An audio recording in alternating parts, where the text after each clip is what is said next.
더위가 너무 심하죠. 어떻게 잘들 계셨습니까? 저도 남양주에서 잘 있다가 오늘 이 자리에 있었습니다. 하나님의 은혜죠. 어쨌든 감사하고요. 네, 창대교회가 31주년이 됐어요. 그럼 몇 살이에요? 31살. 벌써 31살이 됐네요. 근데 그렇게 보니까 저는 벌써 77살이에요. 아, 세월이 참 빠르다. 잡을 수도 없고요. 그저 흘러가는 세월 속에서 우리는 하나님의 뜻을 따라서 하나님이 기뻐하시는 삶을 하루하루 살아가야 되겠다는 그런 마음이 참 많이 들 때가 있습니다. 어쨌든 우리 창대교회의 31주년을 맞이해서 하나님의 크신 은혜와 축복이 우리 교회와 여러분의 신령과 가정에 넘칠 수 있기를 먼저 주의 이름으로 축원드립니다. 온통 어렵지 않은 것이 없습니다. 교회별로도 다 어렵고 노예가 보니까요 어려운 교회들이 너무 많아요. 옛날에 봤던 교회들이 반쪽난 교회들이 너무 많고요. 그러면서도 그들은 또 나름대로 하나님을 잘 섬기고 있더라고요. 여러분 힘내시기 바라고 이 31주년을 통해서 우리가 다시 한번 마음을 새롭게 함으로 새 힘으로 하나님의 교회도 부흥하고 여러분의 가정도 건강하고 여러분의 삶도 풍성일 수 있기를 주의 이름으로 먼저 축복합니다. 요즘 정부나 사회에서 많이 들려오는 소리가 있습니다. 개혁이라는 그러한 소리가 하는 것을 우리가 알 수 있습니다. 우리가 개혁해야 한다는 것이죠. 구조를 정하고 달라지고 새로운 걸 한다는 것입니다. 변해야 한다는 것입니다. 그래야 우리가 살 수 있다는 것입니다. 보다 나은 삶을 살아갈 수 있다는 것입니다. 많은 실업자가 나오고 잠시 고통이 있고 어려워도 그 과정을 통해서 우리는 새로운 은혜가 우리에게 있어야 한다는 것이죠. 이 말은 다른 말로 말하면 우리가 변해야 한다 하는 말이 될 수 있습니다. 그래야 경쟁력이 생기고 살아남을 수 있다는 말이 되기도 합니다. 그런데 이 일이 결코 쉽지가 않습니다. 참 어렵습니다. 변한다는 자체가 그렇게 어려운지 모릅니다. 특별히 사람이 변한다는 거 엄청나게 힘들고 어렵습니다. 저 자신을 봐도 그래요. 얼마나 힘이 든지 모릅니다.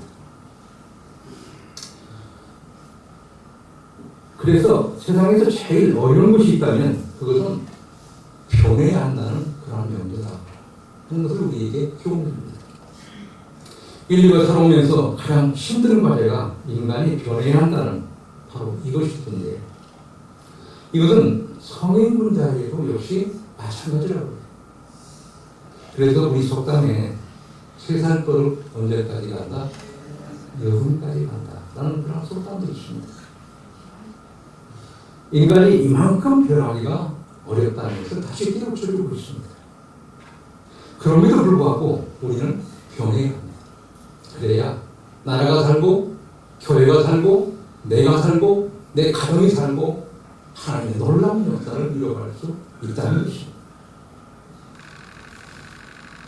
마태복음 3장 8절에서 10절 말씀을 보니까 이렇게 말씀하십니다. 그러므로 회개에 합당한 열매를 맺고 속으로 아브라함이 우리 조상이라고 생각지 말고 내가 너희 이름으니 하나님이 능히 이 돌들도 아브라함의 자손이 되게 하시리라. 이미 도끼가 남이 뿌리에 놓였으니 좋은 열매를 맺지 아니하는 나무마다 집어 불에 던지리라. 회개에 합당한 열매, 변한 증거, 달라진 증거가 우리 삶에 요구된다는 것입니다. 사실 우리가 변할 수만 있다면 우리의 미래는 사실 어려울 것이 없습니다. 어떤 상황이라도 거기에 맞게 변하면 될 수 있기 때문이죠. 그것이 능력이 되는 것이죠. 그래서 바울 사도는 빌립보 4장 11절 12절 말씀에 이렇게 말씀하고 있습니다. 제가 읽겠습니다. 내가 궁핍함으로 말하는 것이 아니니라. 어떠한 형편이든지 나는 자족하기를 배웠노니 나는 비천에 처할 줄도 알고 풍부에 처할 줄도 알아. 모든 일 곧 배우며 배고픔과 풍부와 궁핍에도 일체의 비결을 배우느라. 어떤 처지에서도 변하고 대처하니까 그가 능력자가 되는 것입니다.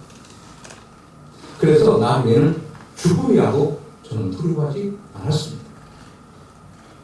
어떤 환경에서도 변하고 대처하는 진리를 알고 있었기 때문입니다. 그러면 우선 변화에 대한 영적 진리를 한번 생각해 보겠습니다.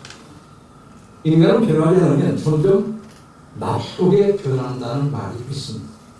변하지 않으면 점점 어떻게 된다? 나쁘게 변한다는 것이죠. 창세기 4장 7절 말씀입니다. 선을 행하지 아니하면 죄가 운에 엎드려 있느니라. 죄가 너를 원하나 너는 죄를 다스릴지니라. 아멘.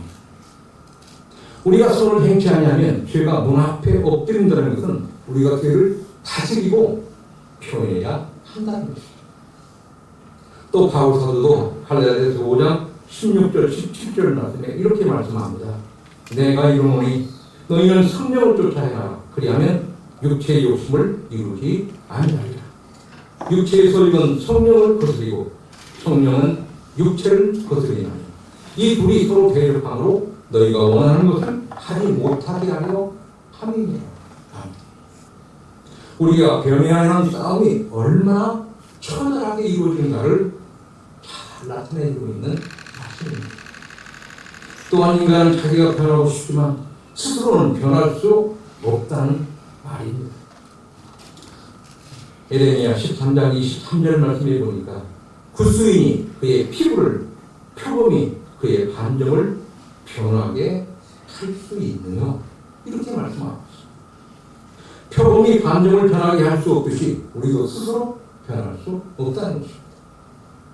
자, 그러면 누가 우리를 변하게 하실 수 있습니까? 주님만이 우리를 변하게 하실 수 있습니다. 하나님만이 우리를 변하게 하실 수 있습니다.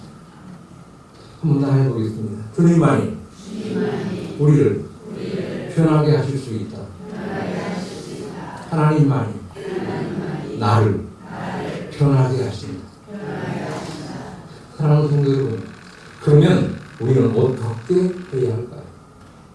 그것을 오늘 본문이 잘 말씀하고 있습니다. 오늘 본문 2절 말씀을 한번 보시고 같이 먼저 읽겠습니다. 본문 2절을 같이 읽겠습니다. 너희는 이 죄를 범하지 말고 오직 마음을 새롭게 하고 변화를 받아 하나님의 통하시고 기뻐하시고 온전하신 뜻이 무엇인지 분별하도록 하라. 아멘. 마음을 새롭게 함으로 변화를 받으라고 말씀을 하시고 있습니다. 여기서 변화의 원리가 나옵니다. 변화를 시켜주시는 분은 하나님이시지만 우리가 할 일이 있다는 것입니다. 마음을 새롭게 합니다. 이것은 우리의 할 일이라는 거죠. 그리하면 변화는 누가 시킨다? 하나님이 시킨다. 우리가 마음을 새롭게 하면 변화는 하나님이 시킨다는 말입니다. 우리가 먼저 마음을 새롭게 해야 한다는 사실을 우리에게 말씀해 줍니다. 마음을 새롭게 한다는 헬라의 의미는 마음을 새롭게 단장한다는 뜻을 가지고 있습니다. 우리가 마음을 변하게 할 수는 없지만 우리 마음을 새롭게 단장할 수는 있다는 것입니다. 그래서 성경은 너의 보이는 겉모습만 단장하지 말고 우리의 속사람을 단장하라고 말씀하고 계십니다. 베드로전서 3장 3절에서 4절 말씀입니다. 너희의 단장은 머리를 꾸미고 금을 차고 아름다운 옷을 입는 외모로 하지 말고 오직 마음에 숨은 사람을 온유하고 안전한 신령에 썩지 아니할 것으로 하라. 이는 하나님 앞에 값진 것입니다. 아멘. 그러면 우리가 어떻게 우리의 마음을 단단할 수 있을까요? 이것을 제가 말씀을 드립니다.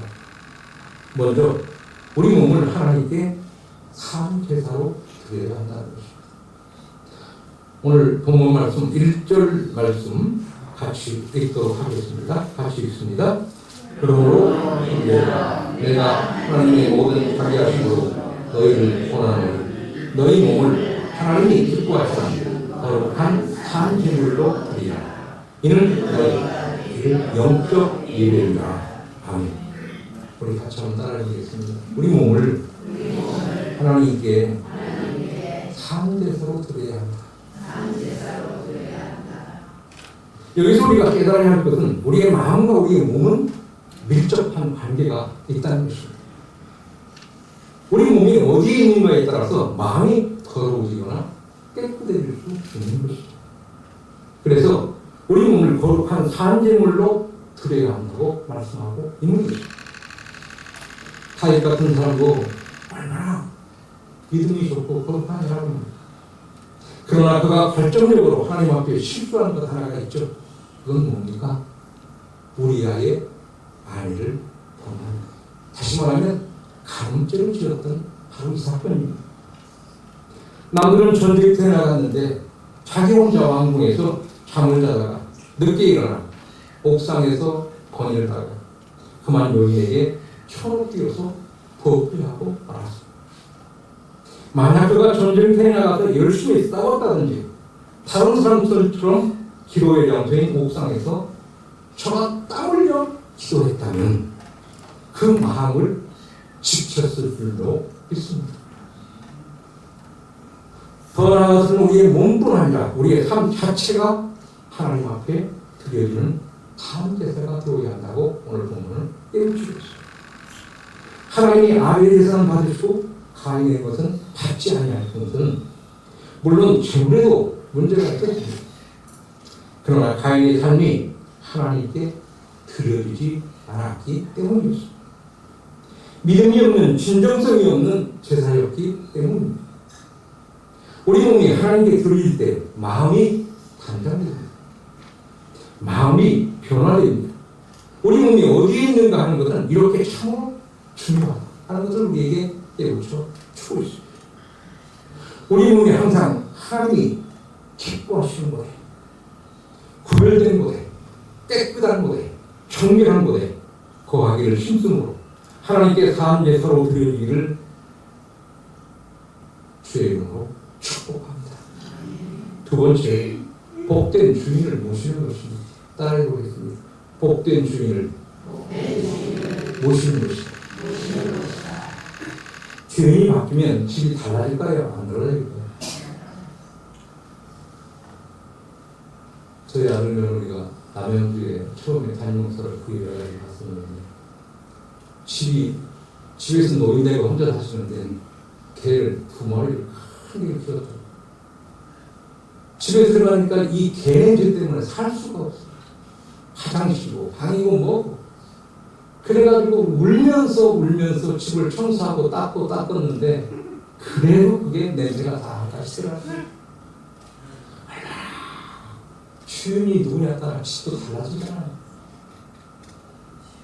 우리의 마음의 주인을 새로 모시면 우리의 삶이 달라질 줄로 믿으시기 바랍니다. 누구를 새로 모시면? 마음의 주인. 마음의 주인을 새로 모시면 우리의 삶이 달라집니다. 내 마음 중심에 하나 복의 근원 되신 주님을 모셔야 내가 복된 사람이 되는 줄로 믿습니다. 하나님을 모셔야 내가 새로워집니다. 오늘 본문 2절에 이렇게 말씀합니다. 이 세대를 본받지 말라. 이렇게 말씀을 하시고 있습니다. 이 세대의 특징이 무엇일까요? 다 자신이 중심입니다. 또 세상이 중심입니다. 그리고 물질이 중심입니다. 정욕이 주가 되는 세상이 되었습니다. 그래서 오늘날 목사들이 많은 부끄러움을 갖고 세상에 손가락질을 당하고 참 부끄러운 그러한 모습으로 살아가는 모습도 보게 됩니다. 바울 사도는 빌립보 3장 18절 19절에 이렇게 말씀하고 있습니다. 내가 여러 번 너희에게 말하였거니와 이제도 눈물을 흘리며 말하노니 여러 사람들이 그리스도의 십자가의 원수로 행하는데 그들의 마침은 멸망이요 그들의 신패요. 그 영광은 그들의 부끄러움에 있고 땅의 일을 생각하는 자라. 아멘. 제가 하나 물어보겠습니다. 여러분의 삶의 마음의 주인은 누구이십니까? 내 마음의 주인은 정말 누구이냐? 하나님 앞에 한번 대답을 해보실 필요가 있습니다. 내 마음의 주인은 누구라? 대답할 수 있어요. 주님이 주인에게 하실 수 있기를 바랍니다. 따라해보겠습니다. 주님이 주인 되게 하자. 주님이 주인 되게 하자. 그래서 우리는 지금이라도 우리 주인을 바꿔야 합니다. 내가 주인이라면 주인을 바꿔야 합니다. 그리고 주님을 주인으로 모셔야 할 줄도 있습니다. 주님이 주인 되게 하셔야 교회도 주님이 주인 되게 하셔야 됩니다. 그런데 많은 성도들이 때로는 내가 주인인 것처럼 살아가는 사람들이 참 많다고. 주님이 주인 되게 하셔야 됩니다. 우리 장대교회는 우리 주님이 주인 되는 교회가 되어줄 수 있기를 주의 이름으로 축복합니다. 그러면 우리의 마음이 채워지게 되는 은혜가 우리에게 있게 됩니다. 고린도 후서 5장 17절 말씀입니다. 제가 읽겠습니다. 그런즉 누구든지 그리스도 안에 있으면 새로운 피조물이라 이전 것은 지나갔으니 보라 새 것이 되었도다. 아멘. 따라해 볼까요? 그런즉 누구든지 그리스도 안에 있으면 새로운 피조물이라 이전 것은 지나갔으니 보라 새 것이 되었도다. 오늘 우리가 항상 그리스도 안에 거하시는 복된 주님을 모시고 사시는 우리의 삶이 아니 저와 여러분의 삶이 되어질 수 있기를 주의 축복합니다. 예수님 시대의 가장 거룩한 여인 막달라 마리아는 예수님의 부활을 제일 처음 목격하는 그러한 복된 여인이었습니다. 그러나 사실 그녀는 창기였고 일곱 귀신이 들렸던 불행한 여인이기도 했습니다. 그의 마음의 주인이 바로 그때는 귀신이었습니다. 그러나 주인이 바뀌자 그녀의 삶은 영광스럽게 변화된 줄로 믿습니다. 그렇습니다. 우리의 마음을 새롭게 하는 것은 마음의 주인을 바꾸는 것입니다. 내 마음의 주인이 주님 되게 하실 것입니다. 그러면 주님이 나를 변화시켜 주실 줄로 믿습니다. 이처럼 마음을 새롭게 하여야 내가 변할 때 하나님의 축복이 많은데 그 복은 무엇일까요? 주인이 바뀌어 마음이 새롭게 되면 하나님의 온전한 것을 알게 됩니다. 오늘 본문은 이렇게 말씀하고 있습니다. 오직 마음을 새롭게 함으로 변화를 받아 하나님의 선하시고 기뻐하시고 온전하신 뜻이 무엇인지 분별하도록 하라. 우리 같이 한번 따라해 볼 거예요. 오직 마음을 새롭게 함으로 변화를 받아 하나님의 선하시고 기뻐하시고 온전하신 뜻이 무엇인지 분별하도록 하라. 우리가 마음이 새롭게 되어 변화를 받으면 어떠한 상황 속에서도 하나님의 선하시고 기뻐하시고 온전하신 뜻을 알 수가 있다는 것입니다. 깨달을 수가 있다는 것입니다. 우리가 이처럼 하나님의 온전한 뜻만 알게 되면 하나님은 반드시 우리 인생에 길을 열어주시고 내 인생의 길을 책임져 주시는 줄로 믿으시기 바랍니다. 요셉은 늘 마음에 하나님이 함께 하시니 마음이 새로워 변화를 받게 되고 하나님의 뜻을 알아 길이 열려 형통하였습니다. 말씀해 보니까 여호와께서 요셉과 함께 하시고 그에게 인자를 더하사 전옥에게 은혜를 받게 하시며 전옥의 옥종 유수를 다 요셉의 손에 맡김으로 이어서 이는 여호와께서 요셉과 함께 하시며 여호와께서 그의 범사에 형통케 하셨다. 요셉을 형통케 한 것은 누구셨습니까? 하나님이셨습니다. 저가 하나님을 마음의 주님으로 모시고 그리고 살다 보니까 하나님이 저를 책임져 주시고 형통케 만들어 주셨습니다.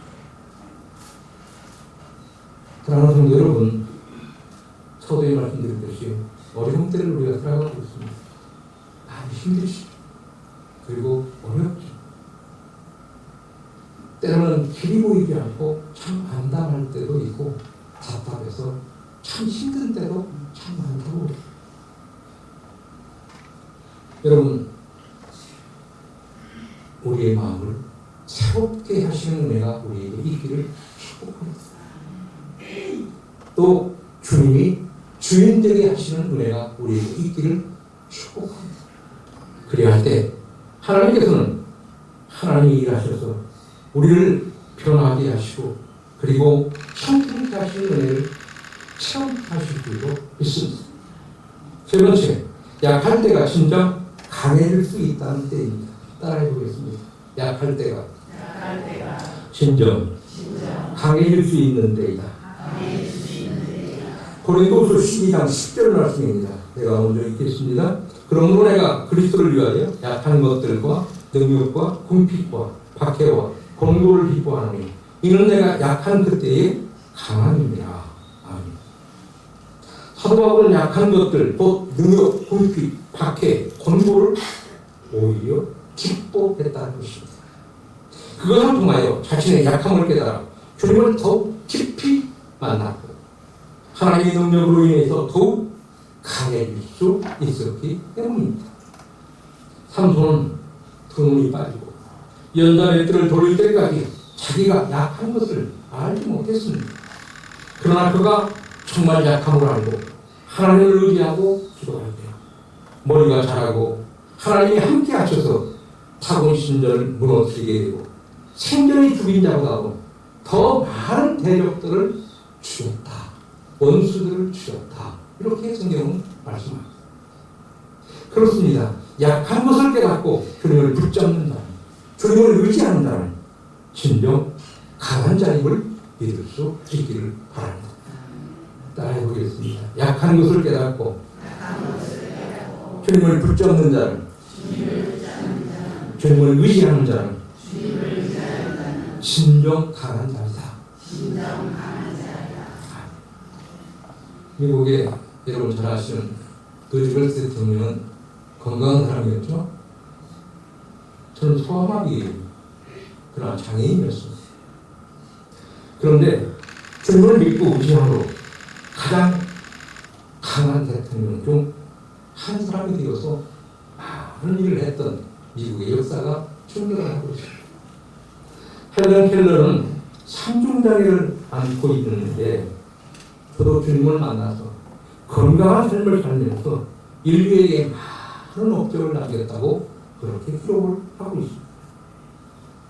네나 마리아, 그는 1968년 스웨덴의 중남부 하우마을에서 두 팔이 없고 한쪽 다리마저 짧은 중증 장애인으로 태어났습니다. 그녀의 부모는 그녀를 정상화와 똑같이 사랑으로 양육했습니다. 수영과 십자수, 요리와 피아노, 운전과 지휘에 이르기까지 내는 그녀의 하나밖에 없는 오른팔로 못하는 게 없었습니다.